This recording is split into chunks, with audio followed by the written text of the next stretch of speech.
പ്രാർത്ഥിച്ച് ഞാൻ വരുമ്പോഴത്തും എനിക്ക് ഒരു നല്ല വാർത്ത കേൾക്കാനിടയാക്കണം. ഞാൻ ഫോൺ എടുത്തില്ല, കുറച്ച് താഴെയാണ് കിണർ. ഞാൻ പോയി ഉടമ്പടി പ്രത്യക്ഷീകരണ പ്രാർത്ഥന ചൊല്ലി ഒരു 5 വട്ടം പ്രത്യക്ഷീകരണ പ്രാർത്ഥന ചൊല്ലി ഉപ്പിട്ട് കാണുമായിരിക്കും.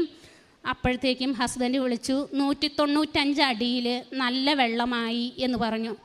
7 വട്ടം പ്രത്യക്ഷീകരണ പ്രാർത്ഥന ചൊല്ലി ഉപ്പിട്ട് ഞാൻ തിരിച്ചു കയറി വന്നു. മോള് പറഞ്ഞു, അമ്മേ അപ്പായി വിളിച്ചിരുന്നു എന്ന് പറഞ്ഞു. ഞാൻ ചെന്ന് ഫോൺ എടുത്ത് വിളിച്ചപ്പോൾ പറഞ്ഞു 220 അടി മാത്രം മതി. 260 അടി താഴ്ചയിൽ വെള്ളം ചെറുതായിട്ട് കാണുകയുള്ളൂ എന്ന് പറഞ്ഞ സ്ഥാനത്ത് 160 അടി താഴ്ചയിൽ ഞങ്ങൾ വെള്ളം കണ്ടു. 195 അടി താഴ്ചയിൽ നല്ലോണം വെള്ളമായി. 220 അടി താഴ്ച കൊണ്ട് ഞങ്ങൾ നിർത്തി. 350 അടിയിൽ ഞങ്ങൾക്ക് വീട്ടാവശ്യത്തിനുള്ള വെള്ളം കിട്ടുമെന്ന് പറഞ്ഞ സ്ഥാനത്താണ് ഞങ്ങൾ 220 അടിയിൽ വെള്ളം കണ്ട് നിർത്തിയത്. അതിന്